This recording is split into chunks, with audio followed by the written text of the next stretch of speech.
Hello ನಮಸ್ಕಾರ. SIR process almost ಒಂದು 5 ಸ್ಟೇಟ್ಸಲ್ಲಿ ಮುಗ್ದಿದೆ.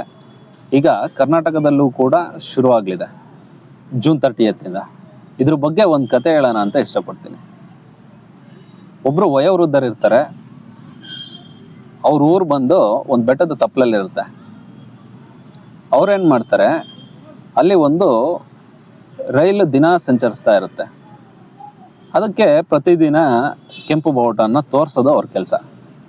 ಏನಕ್ಕೆ ತೋರಿಸ್ತಾ ಇರ್ತಾರೆ, ಆ ರೈಲು ನಮ್ಮೂರ ಹತ್ರನೂ ನಿಲ್ಲಿ, ನಮಗೂ ಕೂಡ ಒಂದಷ್ಟು ಟೌನ್ಗೆ ಹೋಗಿ ಬರೋದಕ್ಕೋ ಅಥವಾ ವಿದ್ಯಾಭ್ಯಾಸ ಅಂತೂ ಬಿಡಿ, ಅದು ಸೆಕೆಂಡ್ ಮಾತು. ಅಲ್ಲಿನ ಗರ್ಭಿಣಿಯರಿಗೋ ಅಥವಾ ಯಾವುದಾದ್ರೂ ಹೆಲ್ತ್ ಇಶ್ಯೂಸ್ ಆದರೆ ಈ ರೀತಿ ಸಮಸ್ಯೆಗಳನ್ನು ನೋಡ್ದಂಥ ಅವರು ಹಿರಿಯರು ಏನು ಮಾಡ್ತಾರೆ, ಈ ಟ್ರೈನು ಟೌನ್ಗೆ ಹೋಗುತ್ತಲ್ವಾ, ನಮಗೂ ಒಂದಷ್ಟು ಸಹಾಯ ಆಗಲಿ ಅಂತೇಳಿ ಪ್ರತಿದಿನ ಕೆಂಪು ಬಾವುಟನ ತೋರಿಸ್ತಾ ಇರ್ತಾರೆ. ಟ್ರೈನು ಯಾವುದೇ ಕಾರಣಕ್ಕೂ ನಿಲ್ಲಿಸೋದಿಲ್ಲ. ಯಾಕಂತಂದರೆ ಆಲ್ರೆಡಿ ಲೋಕೋ ಪೈಲಟಿಗೆ ಗೊತ್ತಿರುತ್ತೆ ಇವರು ದಿನಾನೂ ಹಿಡಿತಾ ಇರ್ತಾರೆ ಅಂತ ಹೇಳಿ. ಸೊ ಒಂದಿನ ಏನು ಮಾಡ್ತಾರೆ, ತಮ್ಮ ಹೋರಾಟ ಸಫಲ ಆಗ್ತಾ ಇಲ್ಲ ಅಂತ ತಿಳಿದಂಥ ಆ ವಯೋವೃದ್ಧರು, ನಾನೇನಾದರೂ ಆ ಟ್ರ್ಯಾಕ್ ಮೇಲೆ ನಿಂತ್ಕೊಂಡ್ರೆ ಸರಿ ಹೋಗುತ್ತಾ ಅಂತ ಹೇಳ್ಬಿಟ್ಟು ಏನು ಮಾಡ್ತಾರೆ, ಟ್ರ್ಯಾಕ್ ಮೇಲೆ ನಿಂತ್ಕೊಬಿಡ್ತಾರೆ. ಟ್ರೈನ್ ವೇಗವಾಗಿ ಬರ್ತಾ ಇರುತ್ತೆ. ನಾನು ಸತ್ತಾದ್ಮೇಲಾದರೂ ಈ ಟ್ರೈನ್ ನಿಲ್ಲಿಸುತ್ತಾ ಅಂತ ಹೇಳಿ ಹೀರೋ ಓಡ್ ಬರ್ತಾನೆ ಅವ್ರನ್ನ ಕಾಪಾಡೋದಕ್ಕೆ ಅಂತ ಹೇಳಿ. ಟ್ರೈನು ಅವ್ರನ್ನ ಗುದ್ಕೊಂಡು ಹೊರಟೋಗ್ಬಿಡುತ್ತೆ. ಅವರು ತೀರ್ಕೋತಾರೆ. ಕೋಪ ಮಾಡ್ಕೊಂಡಂಥ ಜನ ಏನು ಮಾಡ್ಬಿಡ್ತಾರೆ, ಆ ರೈಲ್ವೆ ಟ್ರ್ಯಾಕ್ನ ಕಿತ್ತಿಡ್ತಾರೆ. ಮತ್ತು ಆ ರೈಲ್ವೆ ಟ್ರ್ಯಾಕಿಗೆ ಏನು ಮಾಡ್ತಾರೆ, ಬೆಂಕಿ ಹಾಕಿಟ್ಬಿಡ್ತಾರೆ. ಪೊಲೀಸವ್ರು ಏನು ಮಾಡ್ತಾರೆ, ಇವ್ರನ್ನೆಲ್ಲರನ್ನೂ ಅರೆಸ್ಟ್ ಮಾಡ್ಕೊಂಡು ಕರ್ಕೊಂಡೋಗಿ ಚೆನ್ನಾಗಿ ಹೊಡಿತಾರೆ. ಹೊಡೆದ್ಬಿಟ್ಟು ಏನು ಮಾಡ್ತಾರೆ, ಆ ವಯೋವೃದ್ಧರ ಹೆಣ ಬೇಕು ಅಂದರೂ ಕೂಡ ನಿಮ್ಮ ಐಡೆಂಟಿಟಿನ ತೋರಿಸಿ, ನಿಮ್ಮಲ್ಲಿ ಇರ್ತಕ್ಕಂಥ ದಾಖಲೆನ ತೋರಿಸ್ಬಿಟ್ಟು ಅವ್ರ ಹೆಣನ ತಗೊಂಡೋಗಿ ಅಂತ ಹೇಳಿ ಪೊಲೀಸರು ಅವರಿಗೆ ಹೇಳ್ತಾರೆ. ಸೊ ಅವಾಗ ಹೀರೋ ಏನು ಹೇಳ್ತಾನೆ, ಅಲ್ಲಿ ಕೆಲಸ ಮಾಡಿದಂತಹ ಗ್ಯಾಂಗ್ನ ಕೇಳಿ, ರೈಲ್ವೆ ಗ್ಯಾಂಗ್ ಇರುತ್ತಲ್ಲ ಆ ಗ್ಯಾಂಗ್, ಮತ್ತು ಅಲ್ಲಿ ರೈಲ್ವೆ ಟ್ರ್ಯಾಕ್ ಹಾಕ್ದವ್ರನ್ನ, ಜಲ್ಲಿ ಹಾಕ್ದವ್ರನ್ನ ಕೇಳಿ, ಅವರು ಆರಿಸಿದಂಥ ಕೆಂಪು ಬಾವುಟನೂ ಕೂಡ ಕೇಳಿ. ಅದು ಹೇಳುತ್ತೆ ಯಾರು ಆ ವಯೋವೃದ್ಧ ಯಾಕೆ ಆರಿಸ್ತಿದ್ದ ಅಂತ ಹೇಳಿ.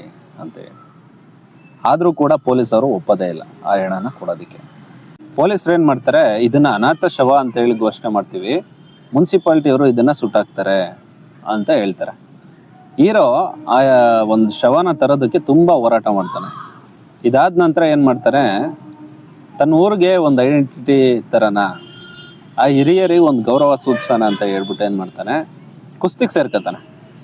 ಕುಸ್ತಿ ವಿಶ್ವಮಟ್ಟದಲ್ಲಿ ಜನ ನೋಡ್ತಾರೆ, ತನ್ನ ಊರಿಗೆ ಒಂದು ಮನ್ನಣೆ ಸಿಗುತ್ತೆ. ಆಗ್ಲಾದರೂ ನನ್ನ ಊರ ಹತ್ರ ಒಂದು ಟ್ರೈನ್ ನಿಲ್ಲಿಸುತ್ತೆ ಅಂತ ಹೇಳಿ.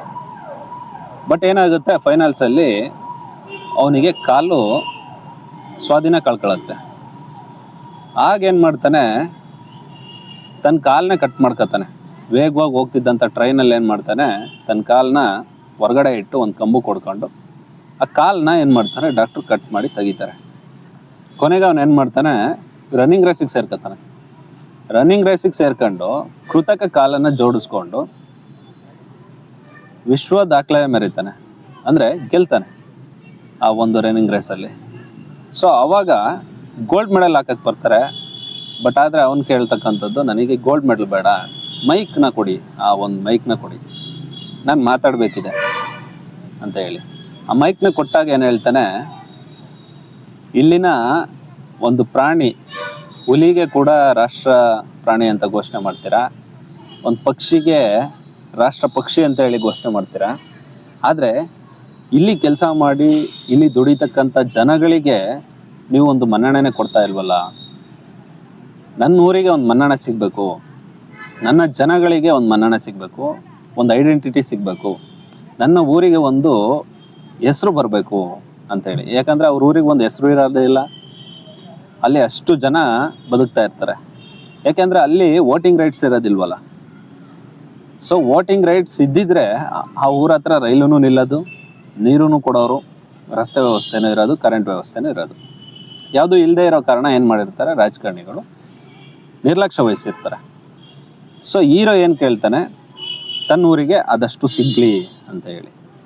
ಸೊ ಅಲ್ಲೊಂದು ರೈಲ್ವೆ ನಿಲ್ದಾಣ ಕೂಡ ಸ್ಯಾಂಕ್ಷನ್ ಆಗುತ್ತೆ. ಅದಕ್ಕೆ ತೀರ್ಕೊಂಡಿರ್ತಾರಲ್ಲ ಹಿರಿಯರು, ಅವ್ರ ಹೆಸರನ್ನೇ ಹೀರೋ ಇಡಿಸ್ತಾನೆ. ತನ್ನ ಹೆಸರು ಇಡಕ್ಕೆ ಹೋಗ್ತಾರೆ, ಬಟ್ ಆದ್ರೆ ಬೇಡ, ನಮ್ಮ ಹಿರಿಯರ ಒಂದು ತೀವ್ರ ಹೋರಾಟ ಇತ್ತು ಅಂತ ಹೇಳಿ ಆ ಹೆಸರನ್ನೇ ಇಡಿಸ್ತಾನೆ. ಈಗ ತಮ್ಮ ಐಡೆಂಟಿಟಿನ ಪ್ರೂವ್ ಮಾಡ್ಕೊಳ್ಳೋದಕ್ಕೆ ನಮ್ಮ ಹೀರೋ ಹೋರಾಡಿದ ರೀತಿಲೇನೆ ಜನಗಳು ಕೂಡ ಏನಾದರೂ ತೀವ್ರತರವಾದ ಹೋರಾಟ ಮಾಡಿ ರಕ್ತ ಬಲಿದಾನವನ್ನು ಕೊಡ್ಬೇಕಾ, ಅಥವಾ ನಮ್ಮ ಹೀರೋ ಮಾಡಿದ ರೀತಿ ಸ್ಪೋರ್ಟ್ಸ್ ಇವೆಂಟು ಅಥವಾ ಕಲ್ಚರಲ್ ಇವೆಂಟಲ್ಲಿ ಎಲ್ಲರೂ ಕೂಡ ಭಾಗವಹಿಸಿ ಗೆದ್ದು ಪ್ರಥಮ ಸ್ಥಾನವನ್ನೇ ಪಡ್ಕೊಂಡು ನಮಗೂ ಒಂದು ಐಡೆಂಟಿಟಿ ಇದೆ, ನಾವು ಭಾರತೀಯರೇ ಅಂತ ಪ್ರೂವ್ ಮಾಡ್ಕೋಬೇಕಾ? ಇಲ್ಲಿನ ರಾಜ್ಯ ಸರ್ಕಾರಗಳಂತೂ ಈಗ ಏನೇನು ನಡೆದಿದೆ ಒಂದು 5 ರಾಜ್ಯಗಳಲ್ಲಿ, ಆ ರಾಜ್ಯದ ಯಾವ ರಾಜ್ಯ ಸರ್ಕಾರಗಳು ಕೂಡ ಅಂತಹ ಒಂದು ತೀವ್ರತರವಾದ ಹೋರಾಟವನ್ನ ಮಾಡಲಿಲ್ಲ ಅಥವಾ ವಿರೋಧವನ್ನ ವ್ಯಕ್ತಪಡಿಸಿದ್ದು ಯಾರು ಅಂತ ಅಂದ್ರೆ ಅದು ವೆಸ್ಟ್ ಬೆಂಗಾಲಲ್ಲಿ ಮಾತ್ರ. ಸ್ವತಃ ಮಮತಾ ಬ್ಯಾನರ್ಜಿ ಅವರೇ ಕೋರ್ಟಿಗೆ ಹೋಗಿದ್ರು.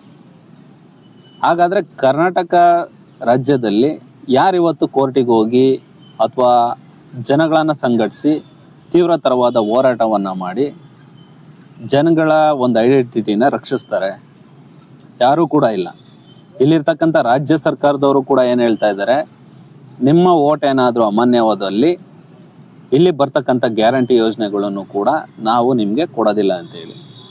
ಸೊ ಇಲ್ಲಿ ಮೇಲ್ನೋಟಕ್ಕೆ ಯಾರು ಕೂಡ ಸಪೋರ್ಟ್ ಮಾಡ್ತಾ ಇಲ್ಲ, ಜನಗಳೇ ಸಪೋರ್ಟ್ ಮಾಡ್ಕೋಬೇಕು ಅಥವಾ ತೀವ್ರವಾದಂತಹ ಹೋರಾಟನ ನಡೆಸಿ ಇದನ್ನು ನಿಲ್ಲಿಸ್ಬೇಕು ಅಂತ ಹೇಳಿ ನಮ್ಗನ್ಸಿರೋದು.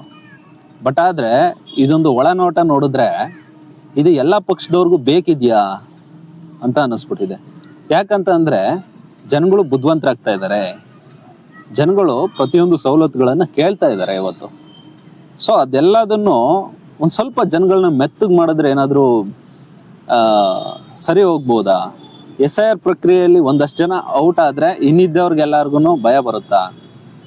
ಅಮಾನ್ಯ ಆದಂತಹ ಪ್ರಕ್ರಿಯೆಯಲ್ಲಿ ಸ್ವಲ್ಪ ಭಯ ಬರುತ್ತೆ, ಅಯ್ಯೋ ನಾನು ಈ ದೇಶದವನಲ್ವಲ್ಲ, ನನಗೆ ಇಲ್ಲಿನ ಸವಲತ್ತುಗಳು ಸಿಗಲ್ಲ, ನಾನು ಯಾವುದೇ ಒಂದು ಕೇಸ್ ಮಾಡೋಕೆ ಹೋದ್ರೂ ನನ್ನ ಹೆಸರಲ್ಲಿ ಒಂದು ಕೇಸ್ ರಿಜಿಸ್ಟರ್ ಆಗಲ್ಲ, ಕೋರ್ಟ್ಗೆ ಹೋಗೋಕ್ಕಾಗಲ್ಲ, ಕಚೇರಿಗೆ ಹೋಗೋಕ್ಕಾಗಲ್ಲ, ಒಂದು ಆಸ್ತಿ ತೊಗೊಳಕ್ಕಾಗಲ್ಲ, ಮತ್ತಿನ್ನೇನೋ ಮಾಡೋದಕ್ಕಾಗೋದಿಲ್ಲ.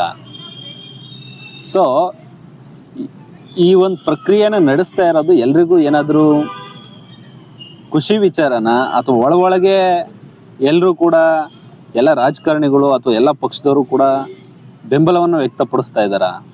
ಜನಗಳು ಮೆತ್ತಗಾದ್ರೆ ಹೋರಾಟಗಳು ಮೆತ್ತಗಾಗುತ್ತೆ, ತಮಗೂ ಕೂಡ ಮುಂದೆ ಬರ್ತಕ್ಕಂಥ ಸರ್ಕಾರಗಳು ಸುಲಲಿತವಾಗಿ ನಡೆಯುತ್ತೆ, ಯಾರು ಕೂಡ ಪ್ರಶ್ನೆ ಎತ್ತಲ್ಲ. ಈಗ ಒಂದಷ್ಟು ಲಕ್ಷಾಂತರ ಜನ ಎಕ್ಸಿಟ್ ಆದರೆ ಮುಂದೆ ಇನ್ಯಾವುದೋ ಕಾರಣಗಳನ್ನ ಅಥವಾ ಇನ್ಯಾವುದೋ ದಾಖಲೆಗಳನ್ನ ಕೇಳಿ ಇನ್ನಿದ್ದವ್ರನ್ನೂ ಎಕ್ಸಿಟ್ ಮಾಡ್ಬೋದಲ್ಲ.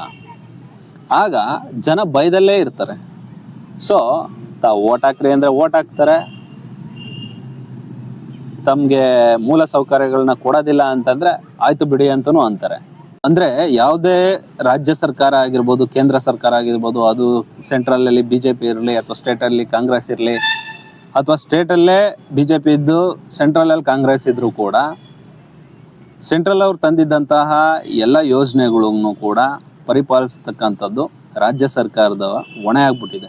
ಅದಕ್ಕೆ ಒಂದು ಸಣ್ಣ ಪಿನ್ ಪಾಯಿಂಟ್ ಅಷ್ಟು ವಿರೋಧವನ್ನ ವ್ಯಕ್ತಪಡಿಸೋದೇ ಇಲ್ಲ. ಇದಕ್ಕೆ ಒಂದು ಐಡಿಯಾ ಹೇಳ್ತೀನಿ. ಮುಂಬರುವ ಎಲೆಕ್ಷನ್ಗಳಲ್ಲಿ ಅದು ಗ್ರಾಮ ಪಂಚಾಯತಿ ಅಥವಾ ತಾಲೂಕ್ ಪಂಚಾಯತಿ ಅಥವಾ ಜಿಲ್ಲಾ ಪಂಚಾಯತಿ ಆಗಿರ್ಬೋದು, MLA MP ಯಾವುದೇ ಎಲೆಕ್ಷನ್ಸ್ ಆಗಿರಲಿ, ಜನಗಳೇನು ಮಾಡಬೇಕು, ಆ ಎಲೆಕ್ಷನ್ಗಳಲ್ಲಿ ಈ ಏನು 3 ಪಕ್ಷಗಳಿದೆ ಅಧಿಕೃತವಾಗಿ ನಾವು ಗಮನಿಸೋದು, ಎಲ್ಲ ಇಂಡಿವಿಜುವಲ್ಸು ಕೂಡ JDS, BJP, ಕಾಂಗ್ರೆಸ್ ಅಂತ ಹೇಳಿ. ಸೊ ಈ ಎಲ್ಲ ಪಕ್ಷದವರು ತಂದರೆ ಒಂದೇ ರೀತಿಯ ಕಾನೂನುಗಳನ್ನು, ಅಂದರೆ ಆಸುಪಾಸಿನ ಕಾನೂನುಗಳನ್ನು ತರ್ತಾರೆ. ಅವನ್ನ ಪರಿಪಾಲನೆ ಮಾಡೋದಕ್ಕೆ ಎಲ್ಲ ಪಕ್ಷಗಳು ಒಂಥರ ಸಾಥ್ ಕೊಟ್ಟಂಗಿರುತ್ತೆ, ಅದು ಪ್ರೊಸೀಡ್ ಆಗೇ ಹೋಗುತ್ತೆ. ಸೊ ಇವ್ರು ಮೂವರ್ನೂ ಜನಗಳು ಮೆತ್ತಗೆ ಮಾಡಬೇಕು ಅಂದರೆ ಏನು ಮಾಡಬೇಕು? ಅಟ್ಲೀಸ್ಟ್ ಒಂದು ಕ್ಷೇತ್ರಕ್ಕೆ ಒಂದು 100 ಆದ್ರೂ MLAಗೆ ಅಪ್ಲಿಕೇಶನ್ ಹಾಕ್ಬೋದಾ? ಅಥವಾ ಒಂದು MP ಎಲೆಕ್ಷನ್ಗೆ ಒಂದು 100ರಿಂದ 200 ಅಪ್ಲಿಕೇಶನ್ಸ್ ಹಾಕ್ಬೋದಾ? ಜನ ಈ ಲೆವೆಲಿನ ಥಿಂಕಿಂಗಿಗೆ ಬರೋವರೆಗೂ ಯಾವುದೇ ಕಾರಣಕ್ಕೂ ಸಮಾಜ ಬದಲಾವಣೆ ಆಗಲ್ಲ. ಆ 3 ಪಕ್ಷಗಳು ಗೆಲ್ತಾ ಇರ್ತವೆ, ತಮಗೆ ಬೇಕಾದಂತಹ ಯೋಜನೆಗಳನ್ನು, ತಮಗೆ ಬೇಕಾದಂತಹ ಕಾನೂನುಗಳನ್ನು ತರ್ತಾನೆ ಹೋಗ್ತವೆ. ಸೊ ಜನಗಳು ಏನಾದರೂ ಬದಲಾವಣೆ ತರಬೇಕು, ನಿಮ್ಮ ಮಾತುಗಳು ಕೂಡ ಇಲ್ಲಿ ಮುನ್ನೆಲೆಗೆ ಬರಬೇಕು ಅನ್ನೋದಾದರೆ ನೀವುಗಳು ಕೂಡ ಅವರಿಗೆ ತೀವ್ರತರವಾದಂತಹ ಒಂದು ಕಾಂಪಿಟೇಷನ್ನ ಕೊಡಿ.